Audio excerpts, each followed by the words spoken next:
कराची में दो डाकुओं को जिंदा जलाने का मुकदमा ख्वाजा अजमेर नगरी थाने में दर्ज कर लिया गया।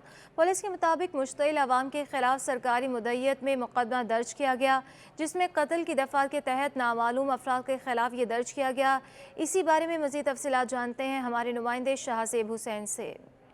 जी बिल्कुल, 2 रोज़ कबल ख्वाजा अजमेर नगरी थाने की हदूद सरजानी टाउन 4 के चौरंगी के करीब दो डाकुओं को ज़िंदा जला दिया गया था और इस वाक़े का मुकदमा ख्वाजा अजमेर नगरी थाने में दर्ज कर लिया गया है, जिसमें कत्ल की दिफ़ात शामिल की गई हैं और नामालूम अफराद के ख़िलाफ़ ये मुकदमा दर्ज किया गया है।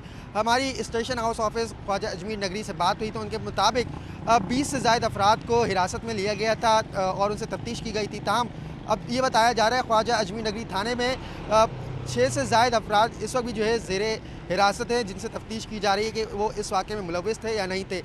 ताहम जो मुल्ज़िमान का जो क्रिमिनल रिकॉर्ड सामने आया था, जो सिटी 21 ने हासिल किया था, उसमें बताया गया था कि मुल्ज़िम जो कि इमरान है, उसके ख़िलाफ़ ज़िला गरबी में एक मुकदमा दर्ज था, जबकि नादिर जो कि पुलिस को इंतहाई मतलूब था, जिसको ज़िंदा जला दिया गया था, वो ज़िला मलीर, ज़िला कोरंगी और ज़िला वस्ती में कई मुकदमात में जो है उसके ख़िलाफ़ दर्ज किए गए थे और इस वाक़े में वो मुलव्विस मुल्ज़िम जो है, जो नादिर है, उसको अवाम की जानिब से ज़िंदा जला दिया गया था।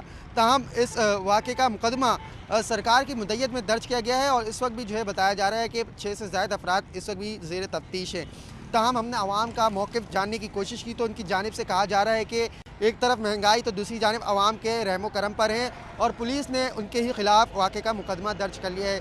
ताहम वो पुलिस के इस रवैये से परेशान दिखाई देते हैं। ताहम ये भी कहा जा रहा है अवाम की जानिब से कि ये अमल गलत था। ताहम अवाम भी जो है मजबूर थी, वो क्या करती आखिरकार।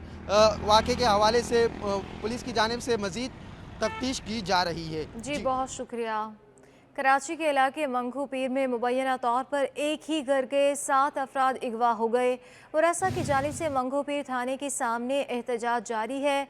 आपको बताएं कि कराची के इलाके मंगू पीर में मुबैना तौर पर एक ही घर के 7 अफराद अगवा हो गए। वरासा की जानिब से मंगू पीर थाने के सामने एहतजाज जारी है। इस हवाले से मज़ीद बता रहे हैं इम्तियाज़ अली। इम्तियाज़ बताइएगा। आज बिल्कुल मैं इस वक्त थाना मंगोपीर के बाहर मौजूद हूँ। मंगोपीर के इलाका खैराबाद से एक ही घर के 7 अफराद को मुबैना तौर पर अगवा कर लिया गया है। उनके वर्सा की जानिब से मुसलसल थाना मंगोपीर के बाहर जो है एहतजाज किया जा रहा है। गुज़श्ता रोज़ भी वो कुरान पाक उठाकर यहाँ पर एहतजाज कर रहे थे। मुतासरा फैमिली हमारे साथ मौजूद है, उनसे बात करते हैं कि क्या मामला है, कब आपके लोगों को अगवा किया गया और पुलिस ने अब तक क्या कार्रवाई की है। जनाब आला, हमारा 2023 में यानी कि पहले महीने अपना 12वें महीने की 17 तारीख को इन्होंने आकर 3 बजे आके घर पे हमला किया है। सारा सामान लिया, उस पर बैठे, कब्ज़ा किया। उसके बाद बच्चों को बाहर निकाला। हम यहाँ आए दरख्वास्त रिसीव कराने के लिए। पीछे जाएं तो उधर तो पहुँचे तो उधर बच्चों को इन्होंने अगवा करके गाड़ियों में 2 गाड़ियों में लेके चले गए। उसके बाद हम फिर यहाँ आए, पहुँचे मंगापीर थाने में तो हमारी दरख्वास्त रिसीव नहीं हो रही। डीएसपी बोल रहा है कि जाओ, एसएचओ डीएसपी सब बोल रहे हैं कि जाओ चौकी पे जाओ। हम चौकी पे जाते हैं, वहाँ जाते हैं तो वहाँ चौकी इंचार्ज है अजीम सोलंकी, वो बोलता है कि 3 लाख रुपया ले आओ, तुम आपको बच्चों भी मिलेंगे, आपको हर चीज़ मिलेगी। हमें प्लाटों का तो कोई है नहीं, हमारे अपने बच्चों का है। हमारे 7 अफराद हैं, अपना 1 महीना 20 दिन हो चुके हैं। हम भाग भाग के थक में एक कोना नहीं छोड़ा। यहाँ तक एडिशनल आईजी के पास गए हैं, वहाँ से दरख्वास्त रिसीव की है। उसने मार की है अपना डीआईजी अपना फिदा हुसैन मस्तोई को। डीआईजी फिदा हुसैन मस्तोई के पास गया तो उन्होंने एसपी के पास भेजा है। फिर एसपी के पास गए तो एसपी ने डीएसपी के पास भेजा है। डीएसपी के पास पहुंचे तो 6 दिन हमें रोज़ाना बोलता है सुबह आ जाना, सुबह आ जाना, सुबह आ जाना। हम रोज़ाना आते हैं, हमें एक ही टरकार है, उनको मंगवा के चाय भी पी रहा है और उनके साथ खाना भी खा रहा है। हम मजलूमों को कोई लिफ्ट नहीं दे रहा। आखिर 6ठे दिन उनको बुला के हमें गालियाँ दे रहा है कि दफ़ा हो जाओ, यहाँ कोई अगवा नहीं है, कोई चीज़ नहीं है। हम गरीब मजलूम कहाँ जाए। ये थाना मजलूमों के लिए, पुलिस मजलूमों के लिए या जालमों के लिए। हम आपसे इंसाफ मांगते हैं, हमें इंसाफ दिया जाए। ये हर जगह पे जहाँ पे भी नंबर लिख देते हैं वो भत्ता मांगते हैं। भत्ता नहीं देने के ये हालत होती है। अब हम मजलूम कहाँ जाए बताओ। हमें इंसाफ चाहिए। हमारे बच्चे एक महीना 20 दिन हो चुके हैं। हम किसका दरवाज़ा खड़काएं। जब आईजी से आते हैं, आईजी की भी यहाँ नहीं सुनते हैं तो और किसकी सुनेंगे ये लोग। कल भी मैं आया हूँ, यहाँ बैठ के चला गया हूँ। वो पूरे उनको बुला लेते हैं और वो टॉर्चर कर रहे हैं हमें। कोई हमें नहीं बता रहा कि ये क्या होगा क्या नहीं होगा। हम गरीब आदमी जाएं तो जहाँ कहाँ जाएं। कोई तो है अल्लाह के लिए हमारी मदद करे, हम मजलूमों की मदद करे। हमारे ये बच्चों के हाल हैं, हम रोज़ाना कहाँ से भीख मांग के यहाँ पहुँचते हैं, मगर ये वही शख्स हैं कि माल खा के सोए हुए हैं, कोई तवज्जो नहीं दे रहे और बोल रहे हैं कि हम ऊपर तिकर जो है ना माल जाता है, हमें यहाँ आदमी मारने पड़े तो मर जाए, मजलूम मरता है तो मरने दो, कोई ताउन नहीं है। हम जैसे इतने भाग भाग के पहुँचे और मजलूमों के साथ क्या होता होगा। खुदा के लिए कुछ तो देखो, कुछ तो देखो। हम सिंधी हैं, एक घर है वहाँ सिंधियों का, 100 घर पठानों का, ये ऐसा नहीं होता है। इंसान है हम, खुदा के लिए हमारे साथ कोई ताउन किया जाए। मुतासरा फैमिली है, उनका कहना है कि 1 महीना 20 दिन से जायद हो गए हैं, उनकी फैमिली को अगवा कर लिया गया है और वो ये शिकायत लेकर एडिशनल आईजी के पास भी गए हैं। उन्होंने उनको डीआईजी साहब के पास भेजा, फिर एसएसपी साहब के पास भेजा, लेकिन उसके बावजूद भी यहाँ पर थाने में कोई सुनने के लिए तैयार नहीं। उन्होंने आला हुकाम से इस मामले का नोटिस लेने की अपील की है। जी बहुत शुक्रिया। खबर शामिल करेंगे, कराची में गैस बहरान से कमर्शियल सार्फिन भी मुतासिर हो गए। पकवान सेंटर पर गैस न होने से पकवान वाले ऑर्डर गैस सिलेंडर्स पर तैयार करने पर मजबूर हैं। मज़ीद तफसीलात जानते हैं हमारे नुमाइंदे हबीब खान से। बिल्कुल, देखें शहर में गैस का बहरान संगीन है और शहर में एक तरफ तो घरेलू और कमर्शियल सार्फिन जहां परेशान है, वहीं शहर में जो कारोबारी तबका है जहां कमर्शियल सार्फिन ख़ास तौर पे पकवान सेंटर्स और इसके अलावा रेस्टोरेंट्स का जो काम करने वाले अफराद हैं वो गैस ना होने के सबब इस वक्त शदीद मुश्किलात में है। गैस सिलेंडर का जो है वो इस्तेमाल किया जा रहा है। क्या मुश्किलात है, क्या चैलेंजेस है, बात कर लेते हैं। रशीद साहब हमारे साथ मौजूद है जो पकवान का काम करते हैं। रशीद साहब, ये बताइएगा, गैस नहीं है, सिलेंडर इस्तेमाल कर रहे हैं, सिलेंडर की लागत क्या आ रही है और कारोबार कितना मुश्किल हो रहा है? गैस बिल्कुल ही नहीं आ रही है।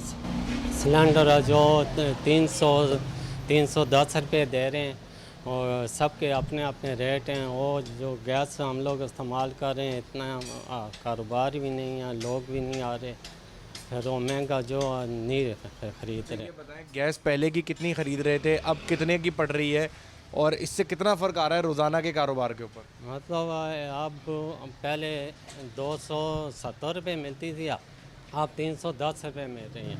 अब यानी 7,000 8,000 ऐसे का फ़र्क पड़ रहा है हम लोगों को। बिल्कुल, देखें एक तरफ जहाँ पर गैस नहीं है, वहीं दूसरी जानिब जो उसके मुतबादिल के तौर पर इस्तेमाल होने वाली जो एलपीजी है उसकी लागत इस वक्त जो है वो मनमानी वसूल की जा रही है, जिसकी वजह से कारोबार करना जो है वो सबसे इस वक्त मुश्किलात का जो है वो बाइस बनता जा रहा है। हुकूमत एक तरफ तो गैस की जो फराहमी है, जो चूल्हों पर आने वाली गैस है उसको यकीनी बनाए और साथ ही साथ एलपी की जो कीमत है जो आउट ऑफ कंट्रोल है उसकी कीमत को भी जो है वो कंट्रोल किया जाए। डैमरेज और डिटेंशन मुआफ़ करने का वादा पूरा नहीं किया गया। सदर timber merchant group Sharjeel Gopalani विफाकी वज़ीर port and shipping Faisal Sabzwari से नाला हो गए।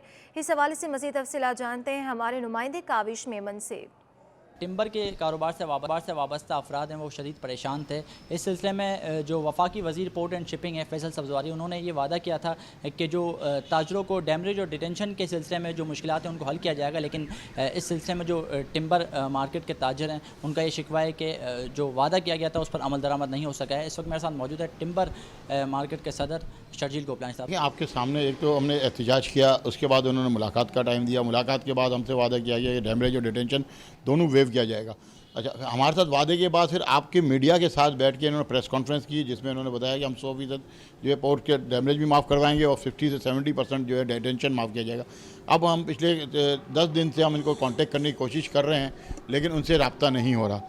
1-2 दफ़ा उन्होंने मुझे व्हाट्सएप पर जवाब तो दिए हैं, ओके यस देखते हैं, लेकिन अब पिछले 3 दिन से जो है ना उनके पीए फ़ोन उठा रहे हैं ना वो खुद जवाब दे रहे हैं। तो इस वक्त जो है फिर वही बात है कि वो लापता हैं इस वक्त और हम परेशान हैं क्योंकि हमारे 1100 कंटेनर जो निकलने थे वो तो निकल गए, लेकिन जो डैमरेज और डिटेंशन करोड़ों रुपए जो हमारा है वो इस वक्त पोर्ट के पास और शिपिंग कंपनीज के पास है, वो हमें किस तरह रिकवर होगा हम ये चाह रहे हैं कि वफाकी वज़ीर जो है इसको क्लियर करें। मतलब जी बिल्कुल, इस सिलसिले में शर्जील गोपलानी का ये कहना है कि पोर्ट पर जो माल मौजूद था वो क्लियर होना अब शुरू हो चुका है। 1100 के करीब कंटेनर से वो क्लियर होना शुरू हो चुका है। मवाज गोट में मुबैना तौर पर जहरीली गैस से शहरियों की अफवाह से मुतालिक सिटी कोर्ट में अहम समाअत हुई है। तफ्तीशी अफसर ने मुकम्मल तहकीकाती रिपोर्ट पेश करने के लिए अदालत से 2 दिन की मोहलत मांग ली। तफसीलात जानते हैं हमारे नुमाइंदे शहरियार सिद्दीकी से। जी बिल्कुल, देखिए इस वक्त मैं मौजूद हूँ सिटी कोर्ट कराची में। कराची के इलाके अहमद अली गोट में मुबैना जहरीली गैस के नतीजे में शहरियों की अमवात के बाद मुतअद्दिद अफराद के खिलाफ जो FIR कटवाई गई थी, उसके बाद कराची की जुडिशल मजिस्ट्रेट गरबी की अदालत में इस केस के मुतालिक आज अहम समाअत हुई है। जिस तरीके से केस के नामजद मुलजिम खैर मोहम्मद के खिलाफ जो FIR करवाई गई थी और उसके बाद गुज़िश्ता समाअत पर 5 रोज़ा जिस्मानी रिमांड के बाद आज जिस तरीके से मुलजिम खैर मोहम्मद को अदालत में पेश किया गया था, वकील सफाई मुनव्वर अली लाखिर साहब इस वक्त हमारे साथ मौजूद हैं। उनसे बात करते हैं कि आज की समाअत में क्या हुआ है। लाखिर साहब, क्या बताना चाहेंगे? बहुत शुक्रिया सिटी न्यूज़ का। लेकिन इसको 5 दिन का पहले भी रिमांड मिल चुका है और मज़ीद जो है ना IO साहब जो है ना इसका 2 दिन का रिमांड ले गए हैं, क्योंकि इसने अभी तक इन्वेस्टिगेशन 5 दिन में मुझे तो नज़र नहीं आई कि उसमें कोई इन्वेस्टिगेशन हुई है। IO साहब ने मुझे बताया है कि, और जज साहब को भी यही बताया है कि मैंने फलानी जगह पे ये सारी चीज़ें नोटिस भेजी, अभी तक उसकी कोई रिपोर्ट नहीं आई है। अभी मजीद उसकी 2 दिन की रिमांड ले गया है और इस पर भी मैंने कोई नो ऑब्जेक्शन नहीं किया है कि इसको PC किया जाए। मैंने उसको कहा है कि सर 2 दिन का आप इनको भली आप PC कर दें, अगर जो मजीद इन्वेस्टिगेशन आनी है उसका वेट करेंगे, कोई मसला नहीं है। हम जो भी रिपोर्ट आएगी जो ऑनरेबल कोर्ट के सामने ही होगी। जी बहुत शुक्रिया। हमारे साथ वकील सफाई मुनव्वर लाखिर साहब मौजूद थे, जिनका बताना यह है कि आज पुलिस अफसरान की जानिब से जो केस का जो अब तक की तफ्तीशी रिपोर्ट है उसको पेश करना था। अब तक की जो भी केस में प्रोसीडिंग हुई है उसके मुतालिक जो है वो रिपोर्ट पेश करनी थी। जिस तरीके से मुनव्वर लाखिर साहब की तरफ से बताया गया कि केस में पुलिस अफसरान की जानिब से जो भी रिपोर्ट पेश की गई है वो खातिर ख्वाह नहीं थी, जिसके बाद आज 2 दिन का मजीद जो है वो पुलिस को रिमांड दे दिया गया है खैर मोहम्मद का, और उसके बाद केस की समाअत जो है वो मजीद 2 दिन के लिए मुलतवी कर दी गई। जी बहुत शुक्रिया। सिंध हाई कोर्ट में लापता अफराद की बाजियाबी से मुतालिक दरख्वास्तों की समाअत हुई। अदालत ने नाकिस तफ्तीश पर पुलिस पर बरहमी का इजहार कर दिया। कहा क्यों ना पुलिस अफसरान के खिलाफ मुकदमा दर्ज करने का हुक्म दिया जाए। मज़ीद तफसीलात जानते हैं अपने नुमाइंदे बिलाल अहमद से। जी, सिंध हाई कोर्ट के जज जस्टिस नेमतुल्लाह भलपोटो की सरबराही में 2 रुकनी बेंच के रूबरू लापता अफराद की बाजियाबी से मुतालिक मुतअद्दिद दरख्वास्तों की समाअत हुई। दौरान समाअत मुकदमात में जो तफ्तीशी अफसरान हैं वो कमरा अदालत में मौजूद थे। अदालत ने रिपोर्ट्स का जायजा लेने के बाद रिमार्क्स दिए कि सितम ज़रीफ़ी ये है कि जो टास्क फोर्स बनाई जाती हैं उन टास्क फोर्स के जो सरबराहान हैं उनके पास दस्तखत करने तक का वक्त नहीं है, क्योंकि जो रिपोर्ट्स अदालत के सामने पेश की गई वो बगैर दस्तखत के थी और अदालत ने बरहमी का इजहार किया। इसके साथ ही कमरा अदालत में जो तफ्तीशी अफसरान थे उनकी जानिब से बताया गया कि मुतअद्दिद जो लापता अफराद हैं उनकी बाजियाबी के लिए GITs के मुख्तलिफ मुतअद्दिद सेशंस हुए हैं, लेकिन अब तक कोई पेशरफ सामने नहीं आई, जिस पर अदालत ने बरहमी का इजहार किया और कहा कि बदकिस्मती यह है कि जो पुलिस डिपार्टमेंट है वो लापता अफराद को बाजियाब करने में नाकाम रहा है। कमरा अदालत में मौजूद एक तफ्तीशी अफसर से मुकालमे में अदालत ने कहा कि चूँकि इसमें पेशरफ नहीं है तो क्यों ना आपके खिलाफ इस मुकदमे में नाकिस तफ्तीश करने पर यह मुकदमा दर्ज कर लिया जाए। अदालत ने अब पुलिस हुक्काम को यह हुक्म दिया है कि लापता अफराद की बाजियाबी से मुतल्लिक तमाम तर जो वसाइल हैं, जदीद टेक्नोलॉजी है, उसका इस्तेमाल किया जाए और आइंदा समाअत पर पेशरफ्त रिपोर्ट अदालत में जमा कराई जाए। जी बहुत शुक्रिया। PTI की जानिब से खाली 9 नशिस्तों पर एक बार फिर वही उम्मीदवार ज़िमनी इलेक्शन में हिस्सा ले रहे हैं जिन्होंने मुस्ताफ़ी होकर यही नशिस्तें खाली की थी। आज से 9 साबिका MNAs कागजात नामजदगी वसूल करेंगे। मज़ीद तफसीलात जानते हैं हमारे नुमाइंदे आजिज़ जमाली से। आजिज़ बताइएगा। ये वैसे अजीब खबर है कि PTI के वही लोग जो इन सीटों से मुस्तफ़ी हुए थे आज दोबारा वो कागजात नामजदगी जमा करा रहे हैं।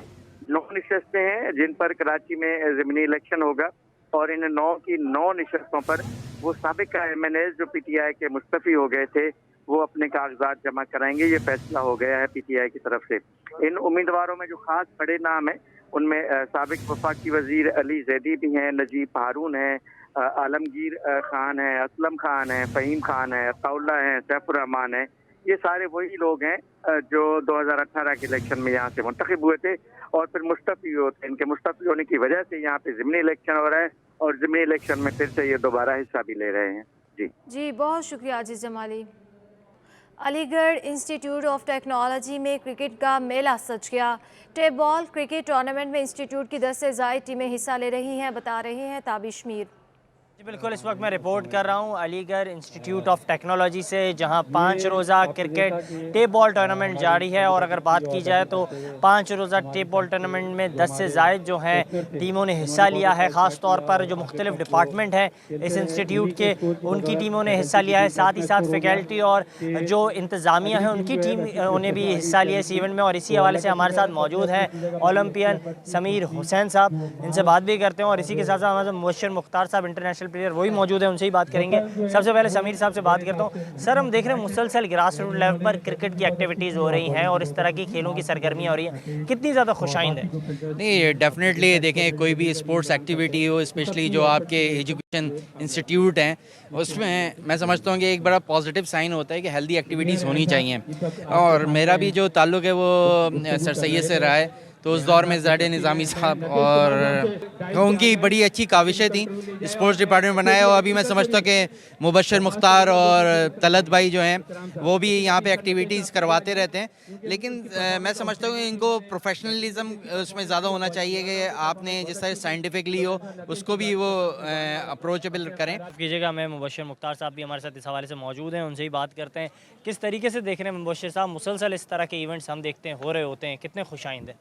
देखिए, समीर ने बड़ी अच्छी बात की कि जब तक हम लोग स्कूल कॉलेजेस में हम लोग अपने स्पोर्ट्स रिवाइव नहीं करेंगे तो हमारा स्पोर्ट्स पाकिस्तान का ऊपर नहीं आएगा।